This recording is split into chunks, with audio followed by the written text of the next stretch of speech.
Nuevo bloque, aquí en Vamos las Chicas, y ya está en comunicación con nosotras. Te extrañamos tenerte aquí en el programa. ¿Dónde estás? Bienvenida, Analía Rañazat. Igual te hacemos fuerte el aplauso. Vamos, la Doc.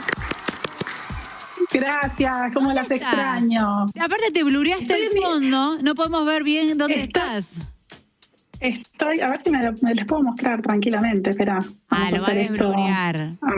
Espérame, si querés te muestro para que conozcan. Se desconecta todo. Ahí va, mira. Acá, este es mi escritorio. En el colegio, en tercer grado. Geografía, estás en clase de geografía, te enganchamos. Qué lindo. Este es el escritorio de mi casa.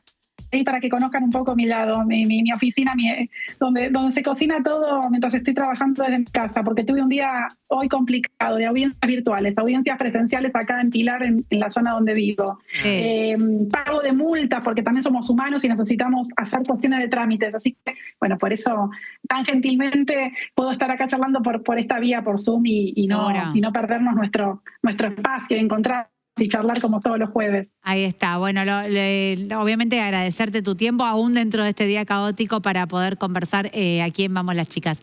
Obviamente, Ana, estarás al tanto de todo esto que sucedió, la presentación de Biasotti en el Senado, este proyecto de ley que impulsa a Carolina Lozada, vinculado con las falsas denuncias, y a partir de ahí una serie de exposiciones que se hicieron. Obviamente la que más impacto mediático tuvo fue la de Biasotti. Primero porque hace muchísimos años que no hablaba, que no se lo veía públicamente. Muchos periodistas a lo largo del tiempo se habían querido contactar con él y bueno, él no estaba dispuesto a dar una entrevista. Y en este caso como que pasó de no dar una entrevista a directamente hacer una exposición en el Senado, donde fue como contando el paso a paso de cómo arranca este desentendimiento, que alguna vez lo conversamos, pero me gustaría que ahora lo retomáramos a raíz de las palabras de él. Este entendimiento que empieza entre dos personas que no logran ponerse de acuerdo respecto de sus expectativas personales. Un Biasotti diciendo me voy a hacer cargo de la paternidad, pero no quiero conformar una pareja contigo, en este caso para con Andrea del Boca. Y cómo ese primer malestar, ese primer malentendimiento entre ellos derivó en una relación caótica como padres, con una Andrea del Boca en su momento diciendo en televisión que la hija estaba secuestrada, un hombre que vuelve a traer ese episodio a colación en el Senado y cuenta que estaba ahí con él y que para nada que estaba secuestrado. Dos versiones completamente antagónicas de una misma historia. Quiero empezar por acá porque luego, por supuesto, tenemos muchas preguntas para hacerte, Ana, pero ¿qué te pareció todo esto que viste de Biasotti en el Senado y todo el calvario de lo que él relató? Sí, bueno, la verdad es que es fuertísimo. Es fuertísimo escuchar personas que sufrieron o que fueron víctimas de falsas denuncias. En el estudio particularmente tenemos unas cuantas que las lleva mi socio, Lautaro Spitzer, que ya que está lo menciono, porque hace impecable su trabajo. Obviamente, yo cuando hay temas que son de derecho penal y hay que ir por el lado penal, son las causas que él lleva. Y hemos acompañado a muchos hombres con estas cuestiones de falsas denuncias. Y a mí me encanta ser muy cuidadosa porque primero siempre digo, también conozco el otro lado de las personas, de las mujeres, la cantidad de mujeres que realmente sufren violencia de género.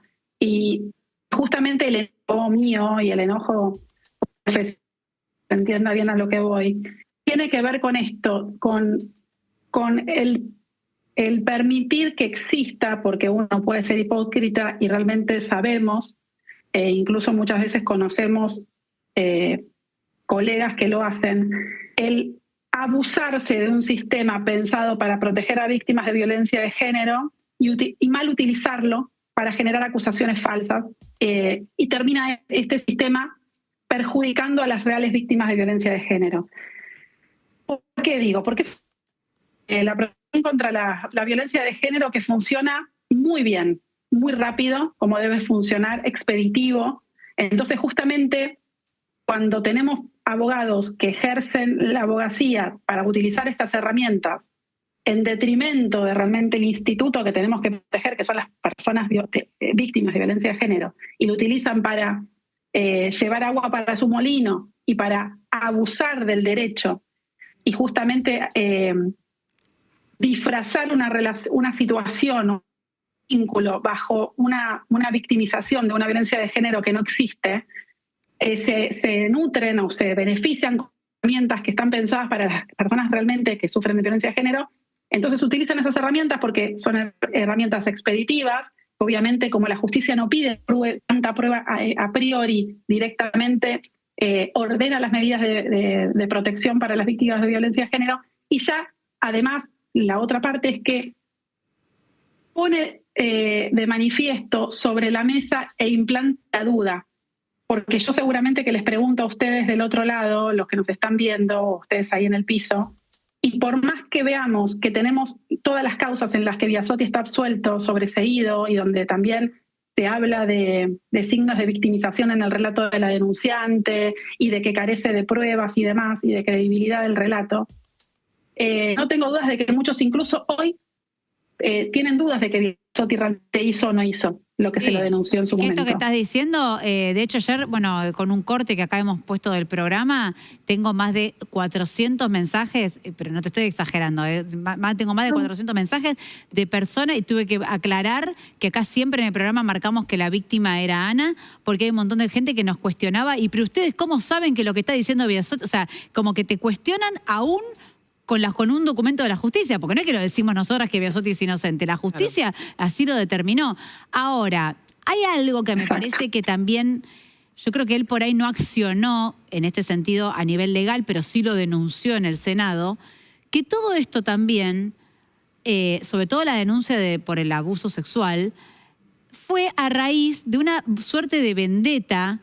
No lo dijo en estos términos, pero dijo fue la venganza por una denuncia previa que yo tenía, una causa judicial, y como él no quería levantar esos cargos contra Andrea, una causa vieja, entonces activaron como el botón rojo, digamos, ¿no? Como que fueron a fondo y presentaron esta denuncia que luego es la que él termina no iniciando el juicio porque no había material o las pericias no acompañaban para que ese juicio avance. Entonces ya, digo, es más perverso aún, no solamente es ir a mentir deliberadamente, porque una falsa denuncia en definitiva es ir a mentir, sino que es ir a mentir porque en realidad te querés vengar de alguien. Es que en general, móvil, sí, digo. Absolutamente. El móvil siempre, y creo que debe ser el denominador común, es la venganza, y es ese conflicto de vínculo no resuelto entre esa pareja o expareja. Si hay un común denominador en estas personas que hacen falsas denuncias, que obviamente yo te sería hipócrita si no te reconozco que en mi ejercicio profesional cada tanto aparecen estas personas que dicen, mira, yo quiero denunciarlo porque sé que es la única forma en que a mí la justicia me va a dejar a mi hijo, y que voy a estar mucho tiempo con mi hijo y él no me lo va a sacar. Todavía hay como personas que creen y se abusan del uso de la justicia por estos mismos mecanismos, y estos puntos débiles que tiene la justicia, de que como tiene que actuar con rapidez e inmediatez, hay que actuar, y esa medida seguramente se obtiene de forma rápida. Ahora, para poder probar que eso sea real y sea verdad, muchas veces no se puede probar. O sea, yo la verdad que admiro la fortaleza de Biasotti en este caso, porque les puedo asegurar que muchos otros hombres que conozco que sí han pasado por mi estudio, que como les decía estaban defendidos por mi socio, el doctor Spitzer, no tienen la fortaleza de salir a hablarlo, porque ya sienten que la gente lo juzga en su vida personal, en su vida laboral. Es muy fuerte lo que les pasa. Es como que un camión los pasa por encima, porque claro, por más que ellos digan la verdad y puedan probar la verdad, el daño ya se generó. Y ni hablar, que para mí siempre es lo más importante, el daño que se le hace a los chicos. Porque realmente es un daño que se le generó a Ana, como bien vos decías, Mer. O sea, y de eso no hay vuelta atrás. Yo creo que Ana, no sé, ojalá me equivoque, pero lo escuchaba a él hablar diciendo que quería volver a vincularse alguna vez más, y la verdad es que yo dudo que eso pasara, ¿no? Sí, porque como que ya caló hondo, digamos, toda esta situación y bueno, y obviamente ayer un poco también lo decíamos, ¿no, chicas? Que la chica está totalmente dividida. Sí, total. Porque también para ella debe ser algo sumamente descolocante, Ana, ver, lo contamos ayer en el programa, que se hizo un silencio tremendo en el Senado, lo aplauden la valentía, el coraje, empatizan con el dolor de este hombre, el hombre se quiebra. Ella ve todo esto en televisión porque es imposible, Ana, me refiero a vos, ¿no? Que Ana no lo haya visto. Es imposible. Y ella viendo todo eso y a su vez no pudiendo conectar con su propia historia, porque ella asume como verdad el relato que le ha contado su madre. Sí, y probablemente le lleve mucho tiempo, si realmente quiere ir en búsqueda de su verdad, le va a generar muchísimo tiempo de terapia y de realmente saber si está en condiciones de poder entender un montón de situaciones.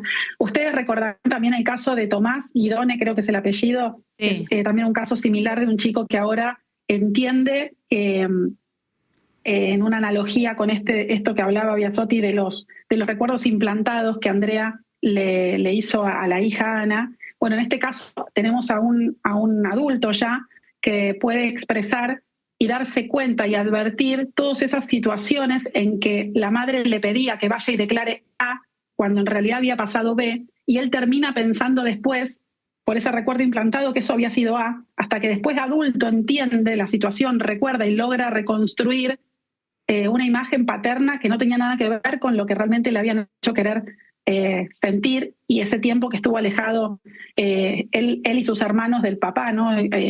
Sí, fue un caso realmente emblemático ese, claro. Fue un caso que pone de manifiesto. Lo que pasa es que yo entiendo que es muy polémico el tema, porque obviamente cuando uno pone esta situación sobre la mesa, enseguida saltan a pensar, bueno, ¿cómo sos mujer y estás diciendo esto y estás ofendiendo? Yo soy un ser humano primero que nada. Claro. Soy un ser humano, no importa mujer o varón, porque tanto mujer como varón podemos equivocarnos y cometer atrocidades. Acá no es una cuestión de género, es una cuestión de verdad o mentira y de cuidar a las niñeces, cuidar a las infancias, cuidar a los hijos.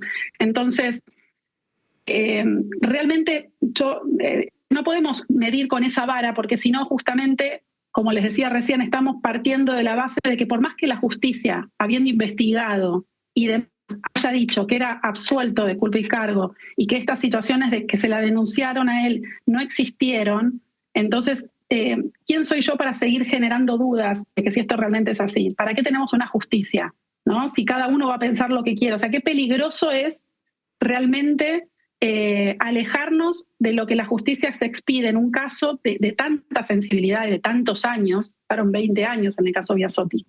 Imagínense. Y no se probó nada de lo que se denunció. Muchas veces también es cierto que hay cuestiones que son muy difíciles de probar, y eso no indica o no tiene que ver con que haya habido o no habido un daño realizado, pero fueron muchos años, mucha investigación, muy contundente la justicia al momento justamente de declarar la absolución, el sobreseimiento de Biasotti en este caso, como para que sigamos como sociedad poniendo dudas sobre algo que la justicia ya se expidió, y sobre todo con la gravedad de volver al tiempo de la prehistoria, donde no existía un derecho y donde justamente cada uno podía pensar y poner en una plaza a la persona que consideramos culpable y cometer una atrocidad sin realmente que haya una investigación, una justicia justamente resolviendo quién dice la verdad y quién está mintiendo. Y yo creo que eso es lo que tiene que prevalecer siempre en estos casos, la verdad por sobre la mentira, más que una cuestión de cómo es mujer tenemos que creerle. Yo no estoy a favor de porque es mujer tenemos que creerle, porque realmente hay situaciones en que las mujeres mienten justamente para favorecerse ellas en detrimento de sus hijos. Y esto también es una realidad. Y por supuesto que también esto hace mal a las miles de víctimas de violencia de género, que justamente después son cuestionadas porque no saben si realmente esto fue o no fue así. Claro. También se entiende a lo que voy. Sí, es muy difícil, es muy delicado, muy sensible el tema. Bueno, por eso también tardaron tantos años. Y por eso también estoy a favor de que haya una ley bien estricta sobre falsas denuncias, porque debe simplemente reducirse a las denuncias de violencia de género para aquellos casos que realmente existe una violencia de género.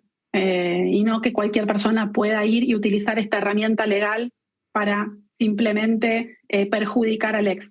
¿Se entiende? Ana, ¿cómo estás? Eso es lo más importante. Hola. ¿Cómo estás? ¿Todo bien? Bueno, te hago la siguiente consulta. En tu caso, vos nos comentaste que en tu estudio tuviste situaciones de falsas denuncias que lo está llevando tu socio. Puntualmente, esas falsas denuncias, ¿tuviste vos de primera mano ver la situación del síndrome de alienación parental? O sea, esta implantación de recuerdos. ¿Te ha tocado? En el caso que sí, que no, me gustaría que me lo contestes. Y por otro lado también, ¿cómo hace la justicia para determinar que efectivamente se produjo esa intromisión de recuerdos? Bueno, excelente tu pregunta. Sí, la realidad es que el síndrome de alienación parental es justamente esto de cuando encontramos en los menores un relato que no condice con la edad que tienen, donde encontramos a un menor con un relato adulto, un lenguaje adulto, y todo esto se sabe por pericias psicológicas. Los abogados, siempre digo, somos abogados. En la justicia, quienes resuelven, los jueces, no son psicólogos. Entonces, el derecho debe respaldarse por profesionales especialistas, ¿no?, en estas cuestiones de salud mental. Psicólogos, psiquiatras, asistentes sociales y un equipo interdisciplinario que justamente interviene para entender cuál es esta conflictiva, qué es verdad y qué es mentira, y qué es lo que puede estar pasando en esa conflictiva familiar o qué es lo que pudo haber sucedido en cierta situación. El síndrome de alienación parental es bastante también polémico y controvertido, ¿sí?, porque parte lo que es el SAP de un síndrome. Entonces mucha parte de los abogados que hacemos derecho de familia tal vez están en desacuerdo en llamarlo síndrome, porque trata ahí al menor como un objeto y no un sujeto, y bueno, por unos tecnicismos. Entonces hay muchos que dicen, no, el síndrome de alienación parental no existe. No es que no existe, lo importante que es esto de implantar recuerdos, manipular el discurso o querer crear una realidad a nuestros hijos que no se condice con la realidad muchas veces. Todo esto, en realidad, síndrome o no, digamos, más saquémosle el título del SAP, realmente se puede probar con las pericias, ¿sí? De hecho, es en la mayoría de los casos lo que demuestran, como incluso fue el caso Biasotti, lo que termina demostrando la inocencia del padre en estos casos, ¿no?, de que no sucedieron esas situaciones. Pero esto tarda años, porque muchas veces estos informes no convencen, se impugnan, se piden otros, se apelan. Entonces pasan años y, como siempre decimos, van pasando años, y los años en los adultos es una cosa y cuando pasan años en niños es perder toda la infancia muchas veces. Entonces esto también es lo que se hace, lo que torna todo esto tan grave y tan delicado, ¿no?, de sobrellevar. Pero sí, lo que termina demostrando, lo que termina tomando la justicia para demostrar esas situaciones son las pericias. Las pericias fundamentalmente, donde se puede demostrar que estas realidades estas situaciones no sucedieron, estas situaciones fueron manipuladas por la progenitora. ¿Sí? Esto surge claro, esto que estoy diciendo que pareciera ser algo tal vez muy teórico, surge claro en los informes que luego los profesionales entregan a la justicia, porque además pedimos que sean claros, porque muchas veces también nos pasa que vemos informes que lo entienden simplemente entre ellos, como nosotros tenemos nuestro lenguaje técnico, ellos también, pero deben ser claros, ¿no? Cuando hay algunas cuestiones que no terminan siendo claras, pedimos que se aclare en un lenguaje lo más coloquial posible para poder establecer realmente qué es lo que pasó en cierta problemática, para poder luego resolver en base a eso. Es decir, esto sucedió como lo sucedió, sí, no, sucedió de qué manera. Sobre todo se da mucho esto, ya que estamos hablándolo en la práctica, que son cuestiones que me gusta compartirlas porque se dan en el día a día y seguramente tal vez del otro lado pueden haber escuchado una situación en particular. Cuando hay una pareja que se separa, un papá que le tira el pelo, la oreja al hijo, entonces dicen, no, bueno, hubo violencia, ejerció violencia porque le tiró. Entonces tenemos después una denuncia por violencia familiar porque el padre es agresivo con el menor. Y en realidad, bueno, a ver, tenemos un padre que hizo un tirón de orejas.